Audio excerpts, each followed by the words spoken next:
Well, the weekly awards continue to pile up. Tennessee head coach Josh Heupel has nabbed one of the best of them. Accolades tend to follow a win like the Vols had against Alabama. And this is the biggest one. The Dodd Trophy Award is presented to the nation's top coach. The Bobby Dodd Coach of the Year Award is presented annually to the coach who, quote, excels in the field, in the classroom, and then the community. So it's not just the guy who wins a national championship or maybe does like the NFL oftentimes will reward it to the guy who does the most with the less. In other words, preseason expectations, he overcomes those. But this is a weekly award that goes out to coaches, and it certainly puts you in line to win it at the end of the year, which would be tremendous. This is kind of like the Heisman for coaches. So, how many coaches in Tennessee history have won the Bobby Dodd Award? Do you care to guess, Amanda? 2. Big Goose. Goose Oh, since really? 1976. Here's my theory on that is um, Johnny Majors was really difficult to coach for. And I'm sure there's some input from some coaches in that regard. And yeah, he didn't have a lot of friends in the coaching community. And then I think a lot of people looked at Philip Fulmer, whether you think he should have or not, usurped Johnny Majors and didn't win that award. So I think in the coaching community, those guys kind of had that mark against them. But it is gone to the best coaches, but it is defined as exceeds on the field, in the classroom, and in the community. So just going 14-0 is not going to win you the Bobby Dodd Award. So I think it's a magnificent shout out. And by the way, something that I'm going to write earlier today, and yeah, I'm not going to try to tell you what to believe or who to believe, the religiously, the afterlife, and all of that. But I've been taken aback as far as the mindset of this team. You know, we have Jacob Warren on. I bet 2 out of 3 times we have him on, he's wearing a shirt that has to do with his Christianity. And then Princeton Fant opens the press conference here and said, well, before I start, I just want to say that I want to thank God or I wouldn't be here. Um, and you of course have the scripture comic book that Hendon Hooker has promoted. So whatever you believe, and I'm not going to try to convince anybody in this column, but faith, and in particular Christianity, is a big part of what this team's built on. I mean, it's gotten to the point where I believe it's a news story worth telling. And Amanda, I hear players refer to faith and consistently have that theme. And I believe that they believe that they were going to do all the things that they have done, that they had that belief. So whether you as an individual have that through faith or not, that's up to you in whatever religion it is. But that's where this team's coming from. And it's to the point that I think it's a news story. It's not just a couple of people saying I thank God. Amanda, it's out there, and it's something that we're going to have on offthehooksports.com later today. Yeah.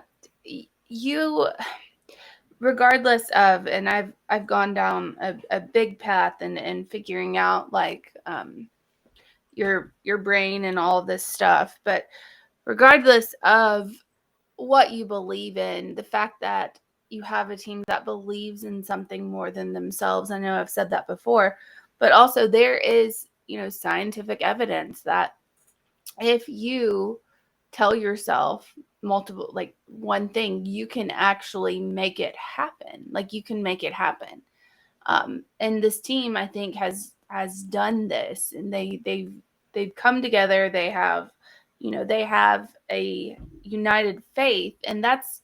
I was talking to my mom about this yesterday, and I think that's what's different from Tennessee than I mean, even Alabama is. You're going, like, as Tennessee, you're climbing. You're getting to, a goal. You have a goal. It's up here. You're not up there yet. So you're climbing. That's your motivation to get there. You can do it. Your teammates know you can do it, and you're working together to accomplish that goal. If you're already up there, there's a lot less motivation to stay up there than there is to get up there. Go ahead and hit that share button, whether you tweet it out or Facebook it. We certainly appreciate that. Okay, so to Josh Heupel's press conference yesterday, Tennessee's win over Alabama was, I thought, more impressive considering the Vols' secondary had Warren Burrell out for the year and then no Jalen McCollough, who was charged with aggravated felony assault. Now, Amanda, I know you were traveling. Josh Heupel specifically asked, was it an administrative decision to not have McCollough play, or was he suspended? And Josh Heupel didn't answer the question, as Josh Heupel likes to do. As you shouldn't. Yeah. So, and he said he is not suspended, and he said that he gave every indication that he will be available very soon. So, I was talking to Caleb about this yesterday with McCollough. That happened on a Sunday night. Not even a Saturday night when most of these type of situations happen when you get in trouble with the police. I thought it was a Saturday night.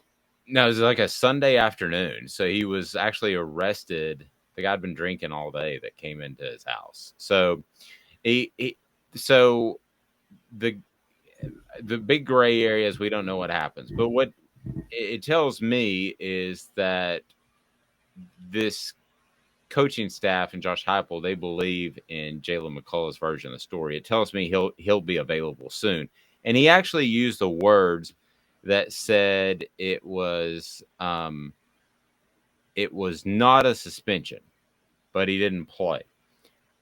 Okay. Well, that's a little bit semantics. Okay. I mean, obviously if nothing happens, he plays. So he was suspended. However, there is a chance that Tennessee went into it not knowing that his availability. So they said to themselves, let's just go ahead and prepare for this game without him. Because a Sunday to a Monday, I mean, you're putting in game plan stuff on Sunday already. They have meetings on Sunday. So he probably wasn't there for that as he was dealing with the legal issues. And then Monday, you're like, let's just roll forward. And that's exactly what they did. So maybe he wasn't suspended. That to me, semantics. Sounds like he was suspended. And if it came from the administration, the reason I thought that question was interesting is that sound like I'm going to put on my journalistic hat and put my reporter's notebook in my back pocket. So it sounded like to me that somebody believes that perhaps Josh Heupel wanted Jalen McCollough to be able to play, and the administration said that no, he's not going to play.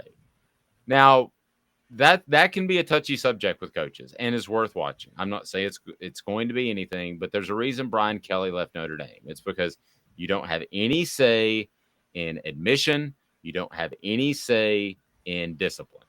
Okay. That's tough for coaches to live with. And there are a lot of times that they don't see see it the same way as the administration. So I'm not saying that this could be any sort of potential problem between Heupel and the administration, but the reporter that asked that seemed as if he had been told maybe it was an administrative decision. If so, you do have to be careful with that if you're UT, because let's face it, Josh Heupel right now, Amanda, he has the leverage. He could get any number of jobs that he wanted. So if you're UT, you got to be careful with that. That's the one thing more than the money. Yeah, I think you tweeted out he needs a raise, and he probably does. Yeah. But if you're the administration, I would just encourage be careful with that. Don't make that a habit. Don't make that a habit, because I'm sorry, but I can guarantee you, proven coaches, they make those decisions all by their lonesome. Nick Saban doesn't call the chancellor and say, should this dude be suspended? He doesn't. No. He says this dude's suspended or this dude is not. And either, you have to, as an administration, if you have, if you've hired this coach and what he's doing, what Heupel's doing at Tennessee, you have to have that faith in him to make the right decision. Now, concerning this, I understand a little bit of their hesitation to go ahead and say, all right, he's playing, let's go ahead and throw that out there. Because if it comes back that something, happened that they weren't aware of or what have you, they're going to catch a lot of hot water for that. They're going to catch a lot, PC wise. I agree. The way the press conference was laid out and what Josh Heupel said, it led me to believe that they believe Jalen McCollough and that Jalen McCollough, yes, is guilty of something, but is he guilty of chasing a guy down and just beating the H out of him because he can? No, it makes me think that they think that the other guy was a little belligerent. And the guy admitted to being drunk. So it's not like I'm taking a huge monstrous leap of faith here. No. And nobody remembers. I mean, not no one remembers, but when you're drunk, it's obvious that you're doing, you shouldn't be drunk in public anyway, because that's or illegal. Walking into someone's apartment. Or if you're so drunk that you walk into somebody else's apartment, you're pretty drunk. And so to take the words of somebody who is drunk enough to walk into somebody else's apartment is a little suspect, to be honest. I don't think that you should do that. And the guy, maybe Jalen McCollough shoved him and he fell down the stairs. I mean, he's so drunk he falls down the stairs. So that's a possibility. I hadn't even thought about that. You could be right. Yeah. I mean, who gets their teeth knocked out by, I mean, that'd have to be a real big punch, and he would be, I mean, it would drop him. Like, there's no way he would fall down the stairs. But anywho, no coach wants to have the administration looking over his shoulder. But what Daniel said is absolutely, and Kevin said too, is 100% on the money. Kevin said Tennessee handled the situation correctly 100%. So whoever it was, whether it was Heupel or the administration, I agree for two reasons. This is a felony, as Joe pointed out. It's not a misdemeanor. So you don't really know, and you need to get that sorted out, and you don't need him around the team as a distraction. Now, he is with the team now.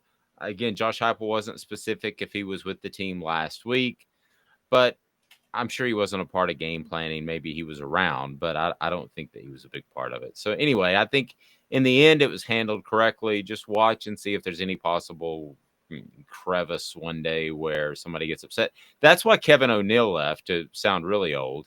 He had Tennessee's basketball program rolling. They were slowly rolling because they ran the slowest offense in the history of man. But, he was upset about Isaiah Victor not being deemed eligible. Do you remember the old Prop 48, Amanda, where a guy could be like partially eligible and then become eligible after a semester? Yeah. So Tennessee had, I believe, I want to say it was Sean Ellis, who was deemed eligible to play right away.